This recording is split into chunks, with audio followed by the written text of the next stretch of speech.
Terima kasih Anda masih bersama kami. Bagi Anda yang baru saja bergabung, kami hadirkan kembali 3 berita utama hari ini. Kasus pembunuhan ASN Iwan Budi tak kunjung terungkap hingga akhir tahun 2002. Keluarga minta Presiden turun tangan agar polisi berani mengungkap pelaku. Berwisata tahun baru ke Cepogo Cispak di bawah lereng Merbabu dan Merapi. Anda bisa menikmati suasana pegunungan sambil bermain dengan aneka hewan. Tahun baru 2023, pemerintah Provinsi Jawa Tengah menargetkan pengangkatan guru honorer menjadi pegawai pemerintah dengan perjanjian kerja.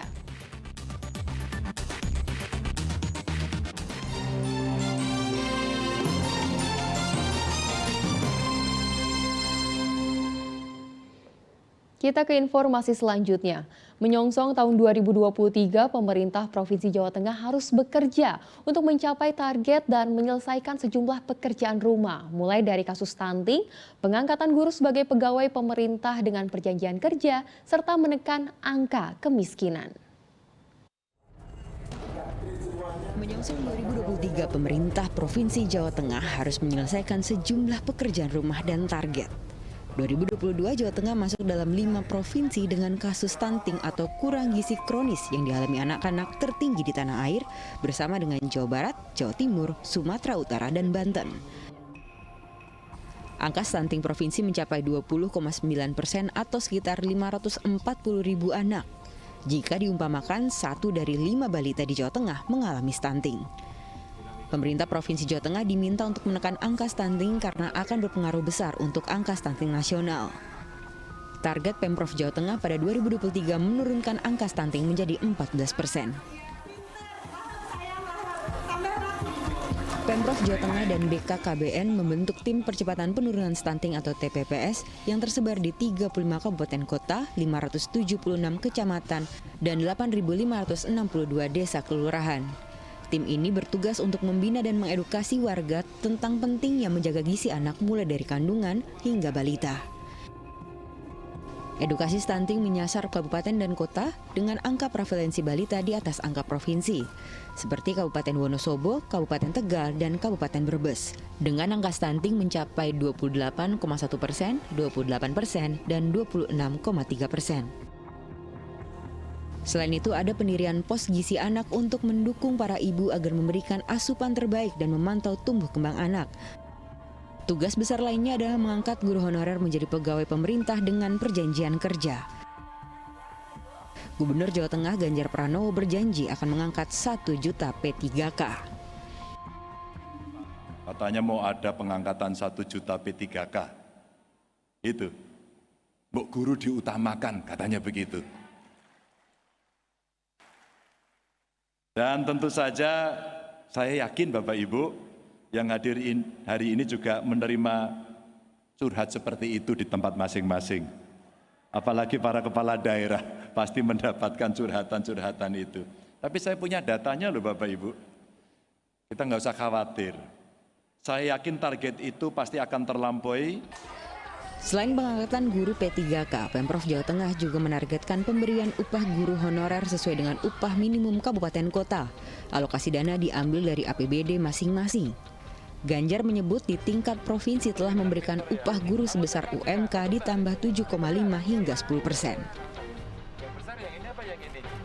Hal lain yang jadi target Jawa Tengah adalah penurunan angka kemiskinan 7,48% pada 2024. Sebelumnya, angka kemiskinan sempat turun dari 12,23% pada 2017 menjadi 10,58% pada 2019. Namun saat pandemi melanda, angka kemiskinan kembali naik karena banyaknya pemutusan hubungan kerja dan hilangnya lapangan pekerjaan. Saat ini ada 10,93% atau setara 3,83 juta jiwa yang masuk dalam angka kemiskinan. Adapun 3 program bantuan untuk mendorong penurunan angka kemiskinan, yakni program rumah tidak layak huni, pemodalan, dan pelatihan usaha. Sementara angka pertumbuhan ekonomi ditargetkan mencapai 5,7%. Namun diprediksi 2023 Indonesia bahkan dunia akan mengalami resesi global. Tanda-tandanya mulai terputusnya rantai pasokan kebutuhan hingga naiknya sejumlah kebutuhan pokok. Dengan topografi wilayah yang mendukung pertumbuhan pangan, Jawa Tengah mempunyai pekerjaan rumah besar untuk bisa mengembangkan sektor pertanian. Bahkan sejarawan Jawa Tengah mengatakan, Jawa Tengah seharusnya mampu menjadi lumbung pangan nasional. Hari ini yang jadi krusial adalah terkait dengan ketahanan pangan. Kita diberkahi oleh kekayaan pertanian, perkebunan yang secara geografis sudah ditunjang oleh sungai yang besar, gunung berapi, dan wilayah dataran rendah maupun tinggi yang subur. Ini bagaimana mengelola terkait dengan ketahanan pangan. Karena hari ini pun juga pembangunan juga kencang, semuanya banyak, lahan juga banyak yang gundul habis, degradasi banyak di mana-mana. Tetapi saya berpikir bahwa Jawa Tengah harus jadi lumbung pangan nasional, ketahanan pangannya harus kuat. Tim Liputan melaporkan. Dan berikut adalah secerca harapan dan angan warga Jawa Tengah dalam menyongsong tahun 2023.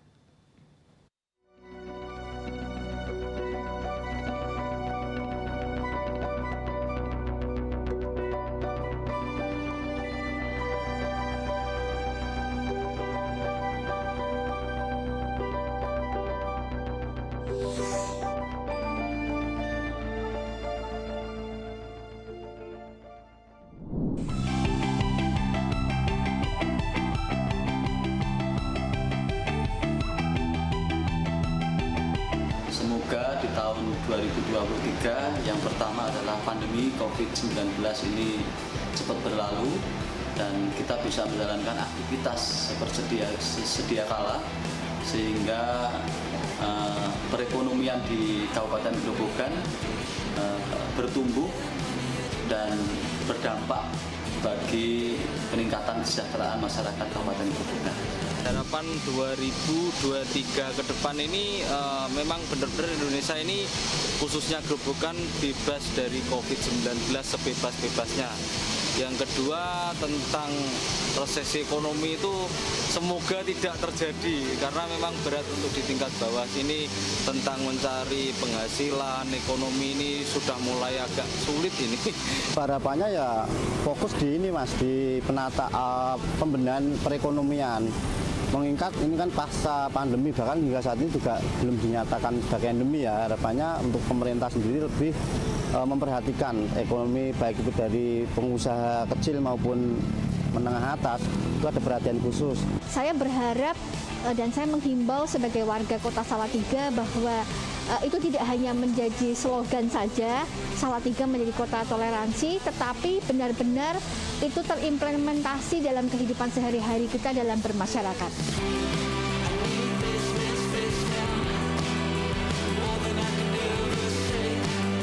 Tahun 2023 supaya dapat meningkatkan etos kerjanya sehingga harapan pemerintah, harapan negara untuk mencerdaskan generasi penerus, generasi pejuang masa depan agar lebih maju, lebih sukses, lebih kuat dibandingkan dengan di tahun 2022 atau di tahun sebelumnya. Harapannya itu kita fokus di pendidikan karakternya, karena dengan pendidikan karakter itu bisa menjadi lebih baik, tertanam lebih baik, itu anak-anak mau dibawa kemana saja.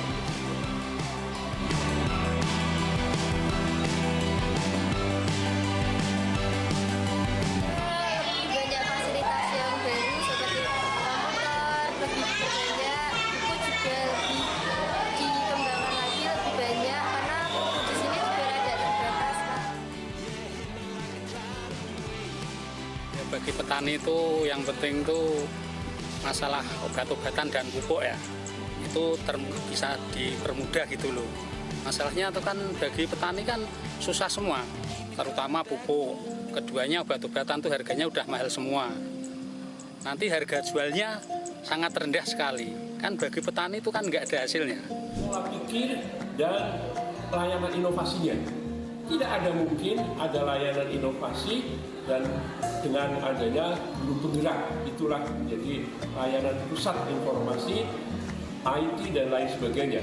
Perubahan lingkungan berkaitan dengan lingkungan itu pemerintah memperhatikan ada istilah kelestarian lingkungan alam, karena semboyan kami no trees, no bees, no life.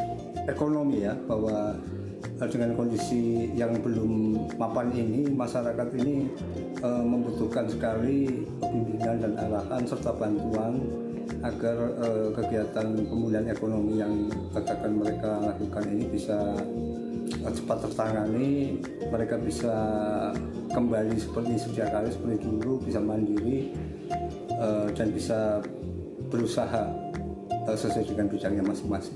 Semoga COVID cepat selesai ya, kayak 100% hilang gitu biar semua kegiatan masyarakat itu bisa kembali normal.